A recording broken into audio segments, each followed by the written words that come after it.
Mister ہیرت اور mister نوک دونوں پڑوسی تھے اور اکثر ساتھ رہتے تھے۔ ان کی دوستی بہت پرانی تھی۔ گاؤں والے ان کی دوستی کی مثال دیتے، لیکن ایک بات بہت بری تھی کہ دونوں دوست اکثر بڑی بڑی ہانکتے رہتے اور جس بات پر اڑ جاتے اس سے پیچھے نہ ہٹتے۔ ایک دفعہ مسٹر ہیرت کہنے لگے، میں نے اڑتی ہوئی گائیں دیکھی ہے جو پرندوں کی طرح اڑتی ہے۔ یہ سن کر مسٹر نوک نے جواب دیا، اور میں نے ہتھوڑے اور کیڑے کھیتوں میں اگتے دیکھی ہیں۔ یہ جواب سن کر مسٹر ہیرت کا تو منہ ہی کھلا رہ گیا۔ ایک دن مسٹر ہیرت اور مسٹر نوک لکڑیاں لینے جنگل میں جا رہے تھے۔ مسٹر نوک نے پوچھا، میرے دوست کیا تمہارے پاس نیا کلہاڑا ہے؟ ہاں نیا ہے، مسٹر ہیرت نے کہا، اور ایسا کلہاڑا ہے تم نے پہلے کبھی نہ دیکھا ہوگا۔ یہ صرف لکڑیاں ہی نہیں کاٹتا بلکہ پتھروں کو بھی کاٹ دیتا ہے۔ مجھے یقین نہیں آ رہا، مسٹر نوک نے کہا۔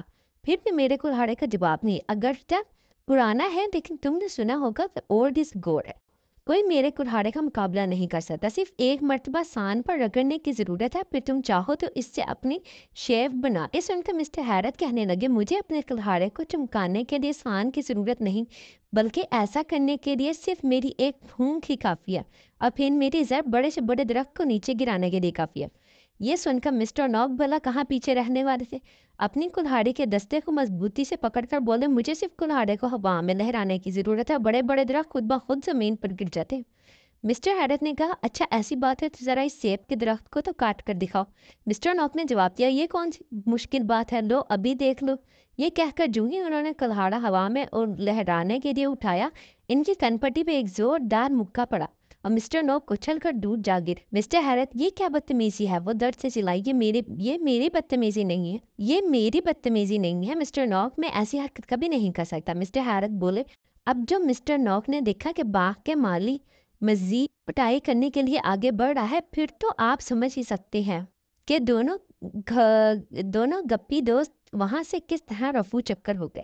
ایک دفعہ مسٹر نوک اور مسٹر ہیرت دونوں شکار کے لیے نکلے تھے اور آپس میں باتیں کرتے کرتے وہ شکار کی جگہ تک پہنچ گئے۔ مسٹر نوک نے اپنی بندوق اٹھائی اور ایک سوکھی ہوئی ٹوپی کو نشانہ بنایا تاکہ مسٹر ہیرت اپنی نشانے بازی کا روب جمانے کا موقع مل سکے۔ مسٹر ہیرت نے بھی اپنی بندوق اٹھائی، تب جو دونوں کی بندوقیں چلیں تو سوکھے ہوئے کپڑوں میں گولیاں چھید کر گئے۔ یہ منظر دیکھ کر دونوں کہکے لگانے لگے۔ ادھر گولیوں کی آواز سنتے ہی بستی کے لوگ باہر نکل آئے اور یہ دیکھ کر مسٹر ہیرت اور مسٹر نوک نے ان کے کپڑے گولیوں سے چھلنی کر دیے ہیں، ان کے پیچھے بھاگے اور پکڑ کر دونوں کی خوب مرمت کی۔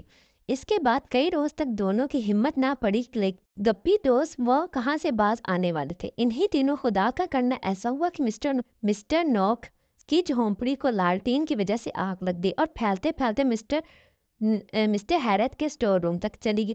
ان کے پڑوسی مدد کو بھاگ کے آگ بجھانے کے لیے آئے، لیکن دونوں دوست آگ پر قابو پانے کے بجائے اونچی اونچی ہانکنے لگے۔ مسٹر نوک نے فرمایا، میرا خیال ہے کہ آگ کو جمے ہوئے دودھ سے بہتر طور پر مسٹر نوک نے بڑی بڑی ہانکنے شروع کر دی۔ میرا خیال ہے کہ آگ کو جمے ہوئے دودھ سے بہتر طور پر بجھایا جا سکتا ہے۔ مسٹر ہیرت نے کہا، جمے ہوئے دودھ کے مقابلے میں شہد زیادہ بہتر ہے۔